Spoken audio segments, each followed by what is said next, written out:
Greetings friends, it's me, Wayman29, and I came on to do another video on Samuel.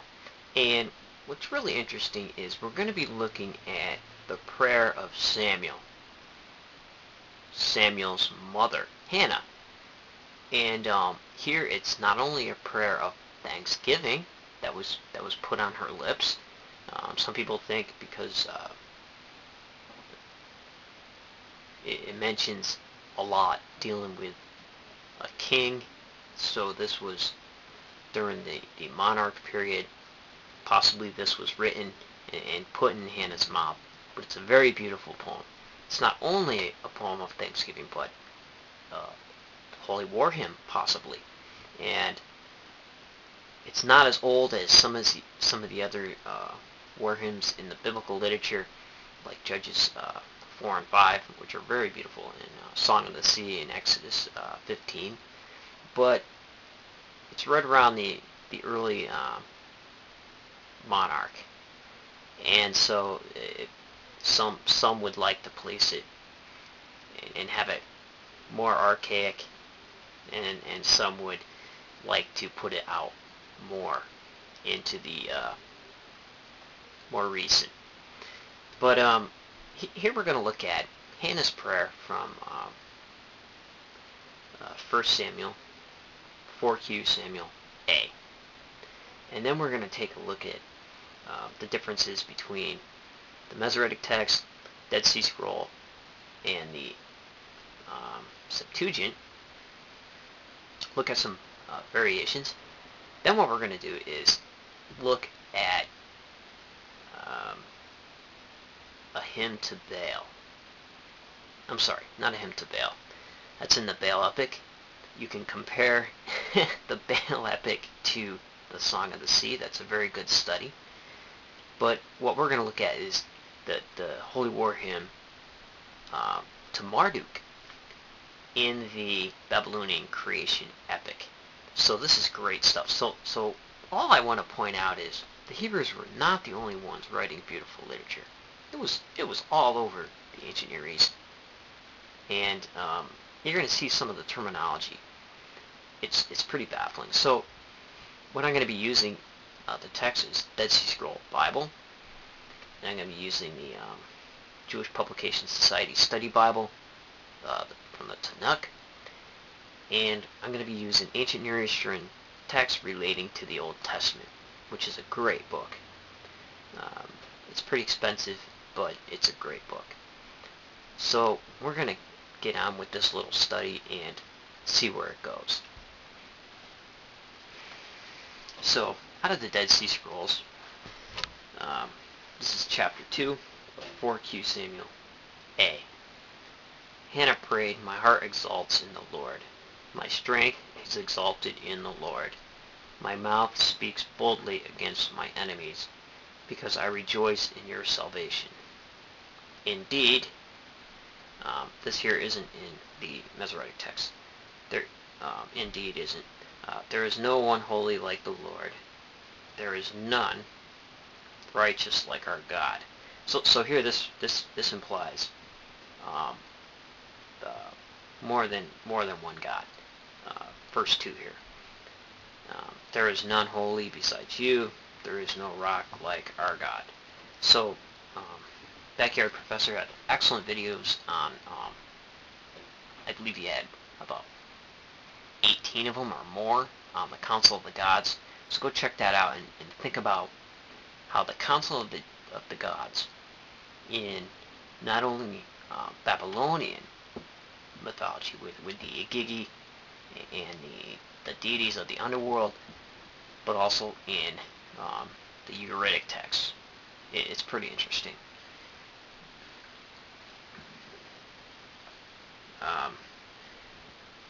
Starting up in verse 3, stop talking so proudly. Let no insolence come out of your mouth. For the Lord is a God of knowledge, and by him actions are weighed. The bows of mighty men shattered. Here's a little dip. Shatter. The Masoretic text has are shattering. But those who stumble put on strength. Those who were well fed hire themselves out for bread, but those who were hungry hunger no more. The barren woman bears 7, but the woman with many children languishes. The Lord kills and brings to life. He sends down to Sheol and rises up. This is very important because here is an early idea of Sheol, which is far different than how we view it today. You can look that up in the Jewish Encyclopedia online, and they give great commentary on that. The Lord makes poor and rich. He brings low and exalts. He raises the poor from the dust and lifts up the needy from the ash heap. He makes them sit with princes and inherit a seat of honor. For the pillars of the entire earth are the Lord's, and on them he has set the world. Now this is pretty interesting because here, where the earth is flat, being set on the pillars, here it clearly identifies how early Judaism thought of their cosmology. Here the earth is flat. You had the rakia, or the firmament, up over as a dome, holding back the Mayim. And the Shemayim and everything that took place was inside the firmament and the rakia. So you had water below, water above, and so here there's pillars, and the earth is set on the pillars. Verse 9, he guards the path of his faithful ones, but the wicked are silenced in darkness. He grants the request of the one who prays. He blesses the years of the righteous. So here, I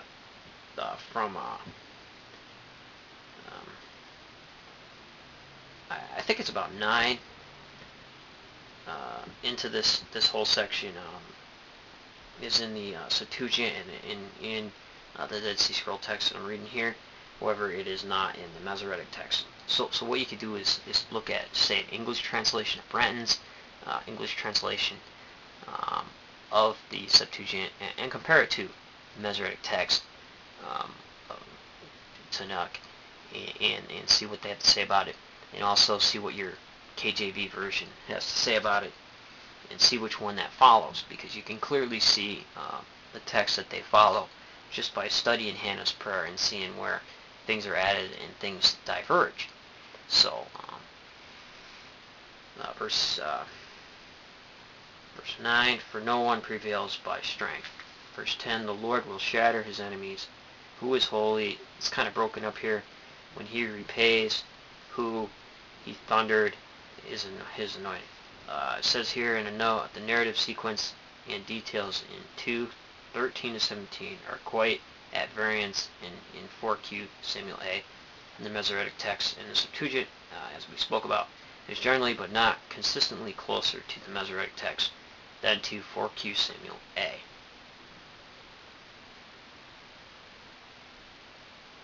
So there we have that poem, and what I want to do now is look at the Council of the Gods and what they have to say about Marduk from the Babylonian creation epic. So I'm gonna just take a minute here and grab the text right now.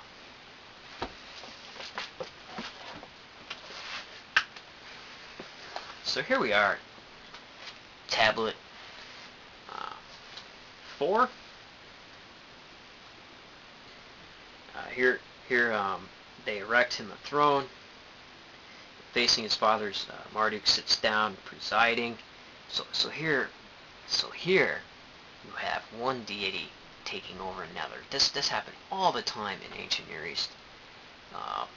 You look at the transitions in the Baal epic, where Baal ends up replacing El, Baal ends up replacing Yam, and Baal ends up replacing Mot, or death. And so here these battles for power happens above as they happen here on earth among men. So here we read a hymn to Marduk, which is very beautiful. Thou art the most honored of the gods, of the great gods. We heard that in Hannah's prayer. Thy decree is unrivaled, thy command is Anu. Thou, Marduk, art the most honored of the great gods. Thy decree is unrivaled, thy word is Anu. Now you see, in ancient Near Eastern poetry, this could have been sung, this could have been a chant, but a lot of things repeat over and over. From this day unchangeable shall thy pronouncement, to rise or bring low, these shall be in thy hand.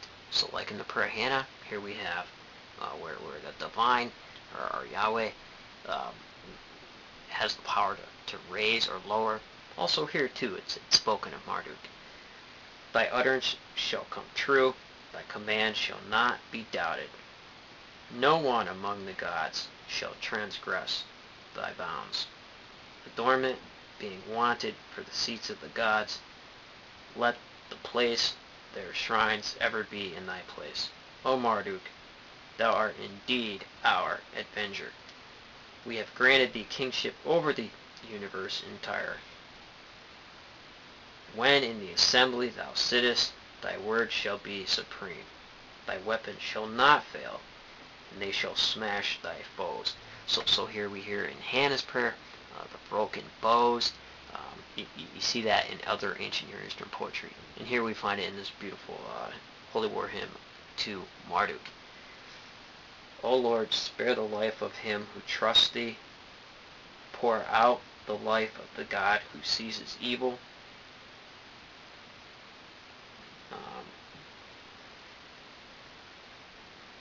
Truly, we're going to skip down 20